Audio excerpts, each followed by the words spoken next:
Hello， 大家好，我是老麦，欢迎大家回到我们的频道。上周啊，我跟大家聊了聊有关美国这个企业退休金 401k 啊，收到了特别多网友的留言和私信。在这里呢，我想首先感谢啊所有给我们视频留言、点赞和关注我们频道的朋友们啊，对于我们这样的一个小号啊，大家的支持就是我们做视频最大的动力。那所有的留言和问题啊，我都有读过。我把这些问题呢分为了几大类。那今天的视频呢，咱们就来一一做出解答。第一类问题呢是有关于 401k 买什么的。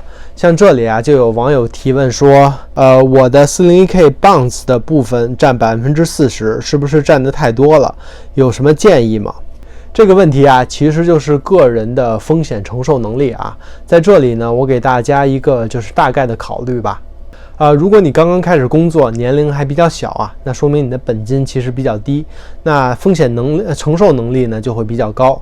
那你呢就可以选择一些风险相对较高的基金啊，比如说像股票类，或者是各大基金公司都有的那种标普500 SP500 的 mutual fund，这种基金呢其实是风险比较高，但是回报率也高。反之，如果你已经临近了这种退休的年龄啊，那你可以选择一些风险比较低的基金啊，比如说债券类，哪怕是国债类的基金。这种基金呢的特点其实就是它非常的稳固啊，根本是不可能跌的，当然了也不可能怎么涨。它们的作用呢就是每年给一个大概跟通胀率持平的这么样的回报率，大概在2%、3%这样。这种债券类为主的基金呢，其实比较适合临近退休，马上就要准备开始用退休金的人。这个呢完全是个人的选择啊，而且是跟年龄挂钩的。那像提问的这位网友呢，他说他的 bonds 就是债券类的 mutual fund 占40%啊，我不太清楚他另外的60%买的是什么类型的基金。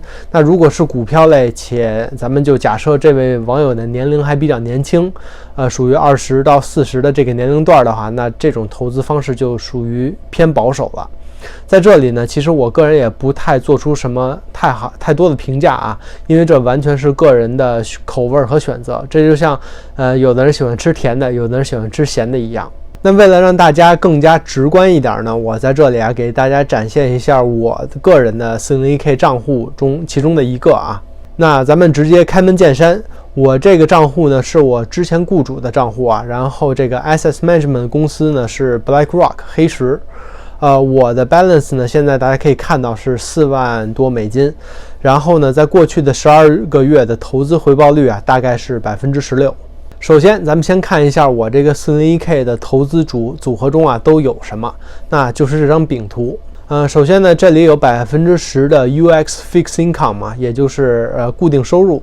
其次呢是80%的 US Equity Large Cap， 也就是以美国本土股票为主的这种基金。最后呢还有10%呢是 International Large Cap， 也就是在国际市场上股票为主的基金。那咱们再进一步啊，咱们再一起来看看这具体啊都有什么基金。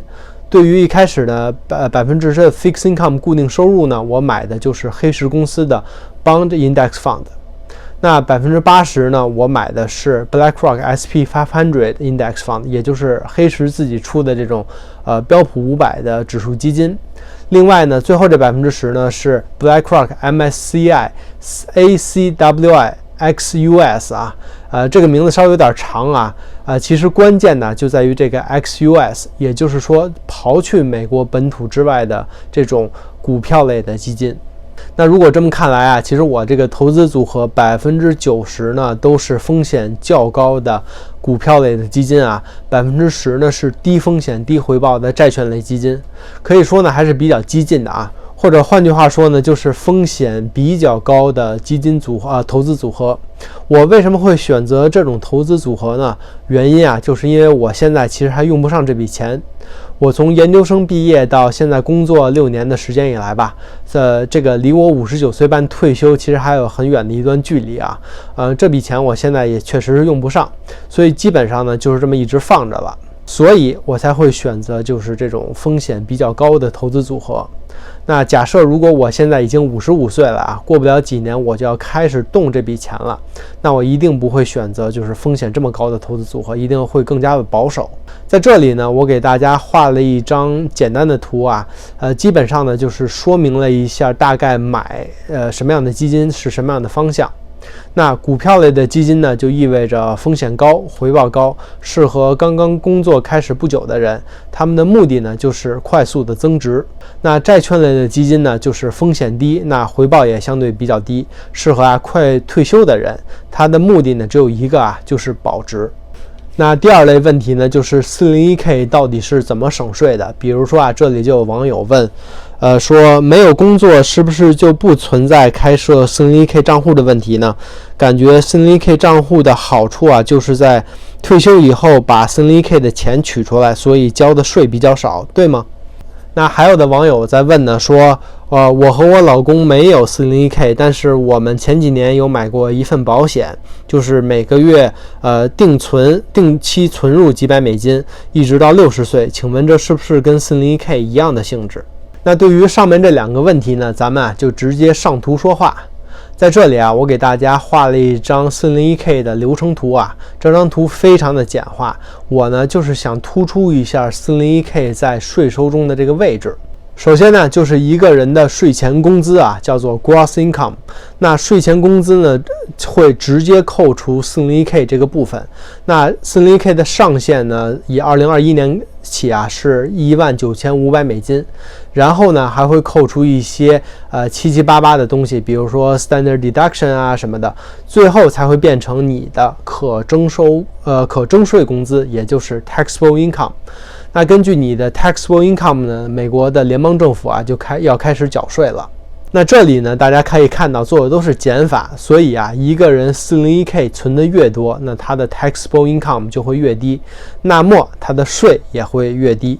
那工作了这么多年 401k 这笔钱都去干什么了呢？这就回到了我们的第一个问题了啊，就是去买基金了。你呢可以选择各种不同的投资组合的基金。等到了59岁半的时候，这个人就可以从 401k 的账户中啊开始取钱了。那取钱的时候呢，是还需要再交这个收入税的啊。但是由于啊59岁半的时候，很多人呢已经临近退休，收入比较低，或者有的人可能已经退休没有收入了，那相应的税呢就会非常的低。所以啊，在取 401k 的时候交的税呢也会非常的低。这也就是为什么 401k 会省税。这呢就是税法方面的一个大概的流程。那像之前一个网友问说，我和我老公没有 401k， 我们买了一份保险，存入几百美金，这个呢其实和 401k 是不一样的啊，因为这种保险呢是享受不了 401k 的这种税收优惠、税收政策的。那第三类问题呢，就是有关雇主方面的，比如说啊，就有网友问，请问 401k 是不是任何类型的企业都是可以操作的？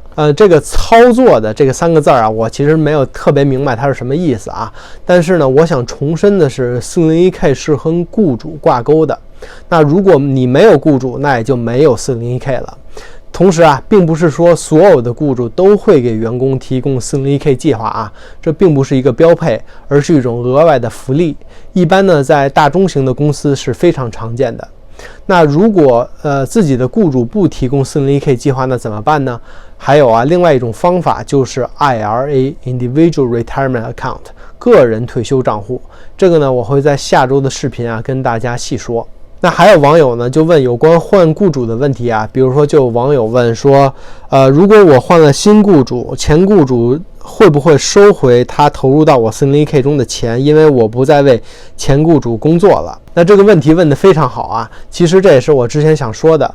那我们每一个人 401k 的资金的来源呢，其实都是2个部分，一部分是自己投的，另外一部分呢就叫做公司的 matching。那你自己投的钱就不用说了，肯定是永远都是你自己的钱。那公司的 matching 的那一部分呢，说白了呢，也是说公司白给你的这部分钱吧，就要具体问题具体分析了。那有的公司的政策呢是说你必须服务若干年，这笔钱呢才算是你的。别看现在停在你的账户上啊，但是如果你要离职了，公司呢会直接从你的账户上扣除。那有的公司呢可能就会相对来说比较大方，他说只要是给你了那就是你的，你离职了呢也可以直接拿走。这里面呢有一个词啊叫做 vesting， 其实呢也是这种归属的意思啊，就是说呢公司白给你的这笔钱什么时候需要满足什么条件才能真正的归属成为你的。其实啊这也是公司福利好坏的一个具体体现。那第4类问题呢，也是最后一类问题啊，是关于美国的这个退休金体系的。像有网友呢就问说，在美国只有养老金可以用吗？需要配备商业保险吗？如果配的话，需要哪种？我听说美国的退休年龄是67岁到72岁，是这样吗？对于大多数美国人来讲，除了 401k 之外，他们是否还拥有其他形式的退休金？还是说大多数美国人只有 401k 是他们唯一的养老来源了？那对于这种问题的回答呢，其实美国的退休金啊是分为整个退休体系呢是分为3大部分的啊。第一部分叫做 Social Security 社保，其实这是由政府领头，企业和个人强制交的。第二部分呢就是个人退休账户 401k 和 IRA， 那是由个人和企业领头，政府呢只是征收这种收入税。第3部分呢就是个别的政府啊、学校啊、机构的养老金，这种呢就类似于我们父母那一代人的那种拿的那种退休金啊。那咱们讲的 401k 和即将要讲到的这个 IRA 啊，就在这个第2项啊，也就是个人退休账户，这个呢其实才是美国养老金体系中的中流砥柱。关于第1项 Social Security 美国这个社保呢，现在其实这个状况啊，财政状况并不是很好啊。有些机构预计到2035年的时候，整个美国的这个社保体系将破产，养不起老人了。那目前领取 Full Security 的年龄呢是67岁。本期视频呢，由于咱们这个篇幅的原因呢，咱们就不在这里展开了。但这个话题，我个人觉得也非常有意思啊。我会安排之后的视频呢，再来跟大家细聊，来看一看这个美国的社保体系到底是什么样子的。那在节目的最后吧，我想再次感谢关注我们频道和给我们留言的朋友们啊。在下一期视频里呢，我会跟大家聊一聊美国退休金的这另一个大项 IRA Individual Retirement Account， 它和 401k 有什么不同？在税的方面啊，在存钱的方面啊，有什么相似和不相似的地方？也欢迎大家呢继续关注我们的频道。那今天咱们就先聊到这里，谢谢大家的观看，咱们下期再见。